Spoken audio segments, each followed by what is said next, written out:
Yes yes Lakshmi Nivas గారు, so ఇక్కడ విమర్శలు అనేవి సద్విమర్శ ఉండాలి, ప్రజల యొక్క అభివృద్ధి కానీ లేకపోతే రాష్ట్ర అభివృద్ధి కోసమే ఉండాలి తప్ప సో వ్యక్తిగతంగా ఉండకూడదు, రాజకీయ విమర్శలు ఉండకూడదు అని చెప్తున్నారు. సో దానికి మీ విశ్లేషణ అంటే మీరేమంటారు అసలు? వాస్తవమే అండి, కలవడంది దాంట్లో విమర్శలు అనేటివి తావునివ్వద్దు. ఏదంటే ప్రజాస్వామ్యంలో ఎవరిని ఎక్కడ ఎలా అయినా కలుసుకోవచ్చు. తన ప్రాంత ప్రజల కోసము మంచి చేయడానికి లక్ష్యం ఉన్నటువంటి లీడర్లను ఏ విధంగా ఎవరిని కలిస్తే మనకు మంచి జరుగుతుంది, ఎవరితోటి మనం నిధులు తెచ్చుకొని ఏ విధంగా చేసుకోవచ్చు, స్పెషల్ ఫండ్ అనేది ఏ విధంగా వస్తుంది ఏందని మనం తెచ్చుకోవాలి. కానీ మంచిగా ఉన్నటువంటి కొట్లాడి తెచ్చుకున్నటువంటి తెలంగాణలో మనం అభాసు పాలు కాకుండా శాంతియుతంగా ప్రజాస్వామ్యంగా నీటిగా మంచిగా మాట్లాడుకొని మనం ప్రభుత్వాన్ని కొనసాగిస్తే మనము ఇతర రాష్ట్రాలకు మన రాష్ట్రాన్ని చూసి నేర్చుకునే విధంగా అన్ని పార్టీలు ఎలక్షన్ టైంలోనే అది చేసుకుంటాయి. కానీ వేరే అభివృద్ధి క్రమంలో అయితే అన్ని పార్టీలు కలిసిగా పని చేసుకొని తన ప్రాంతం కోసం తన రాష్ట్రం కోసం పాటుపడతాయి అనేటటువంటి మెసేజ్ ని మన రాష్ట్ర ప్రభుత్వం కానీ ప్రతిపక్షాలు కానీ ఇస్తాయి.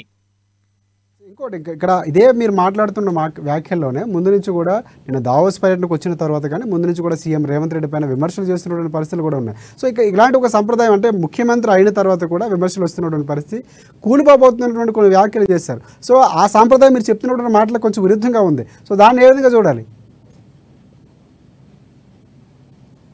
కూలిపోతుందని చెప్పేవాళ్ళు ఒక విధంగా చూసుకున్నట్టయితే ప్రభుత్వాలు అంత ఈజీగా ప్రజాస్వామ్యంలో కూలిపోతాయని కాదు. ఏ విధమైనటువంటిది అంటే గెలిచినటువంటి ఎమ్మెల్యేలు కానీ గ్రౌండ్ లెవెల్లో చూసినట్టయితే కొన్ని వార్తల విధంగా ఇప్పుడు కరెక్ట్ అయినటువంటి ప్రజలకు ఇచ్చినాం, ఇప్పుడు 200 యూనిట్లు కానివ్వండి, చేతను కానివ్వండి, ఇతరితర పథకాలు అయిపోతాయని చెప్పినా ఇప్పటికి కాలేదు. అందుకు పాలన విధానంగా కరెక్ట్ గ్రౌండ్ లో పోతలేదు. దానికి కరెక్ట్ అయినటువంటి నాయకుడు ముఖ్యమంత్రి ఎవరంటే కేసీఆర్ గారు ఉంటేనే ఈ తెలంగాణ అభివృద్ధి బాట పడుతుందని చెప్పి గ్రౌండ్ లో వస్తున్నటువంటి రియాలిటీని పట్టే మా నేతలు కొందరు మాట్లాడడం జరిగింది. ఆ ప్రూఫ్ సంబంధించినటువంటి ఏవైతే మీ గ్రౌండ్ రిపోర్ట్కి సంబంధించి సో పూర్తి స్థాయిలో ప్రజల నుంచి వచ్చినటువంటి రిపోర్ట్గానే భావించవచ్చా లేకపోతే పార్టీ నాయకుల నుంచి వచ్చినటువంటి రిపోర్ట్గా భావించాలా? గ్రౌండ్ లెవెల్ నుంచి వచ్చినటువంటి రిపోర్ట్ గానే భావించాలి.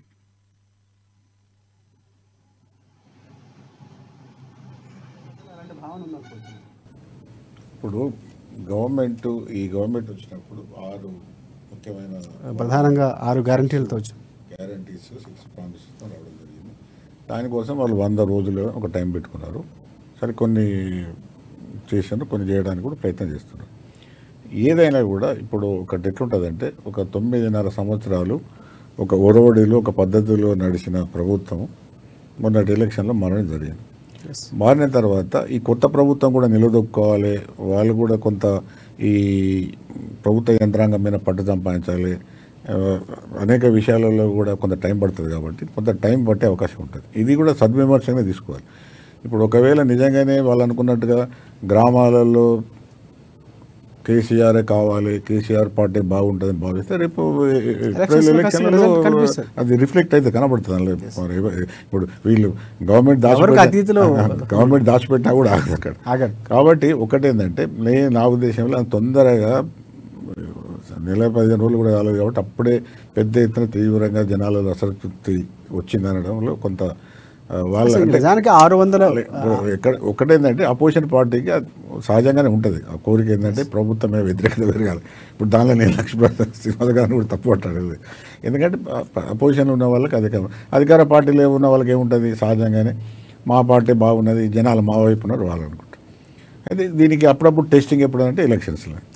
అంటే ఒకటేంటంటే ఇప్పుడు ఇది మనం మరీ ఏమంటారు టూ ఎర్లీ టు సే అంటారు, అంటే మరీ తొందరగా పడి చెప్పడం అంటే గవర్నమెంట్ మీద పెద్ద ఎత్తున వ్యతిరేకత వచ్చిందని. రెండోది ఏంటంటే ఇప్పుడు నాకు కూడా గ్రామీణ ప్రాంతం నుంచి కొంత ఏంటంటే రైతు బంధు రాలేదు. చాలామంది నాకు కూడా ఫోన్ చేసి అడిగారు. అది కొంత నడుస్తున్నది గ్రామాలలో కూడా. అది రైతు బంధు మళ్ళీ నిన్నటి నుంచి 3 రోజుల నుంచి మళ్ళీ వేస్తున్నారు, స్టార్ట్ అయింది. భవిష్యత్తు 5-10 రోజుల్లో లేవచ్చు.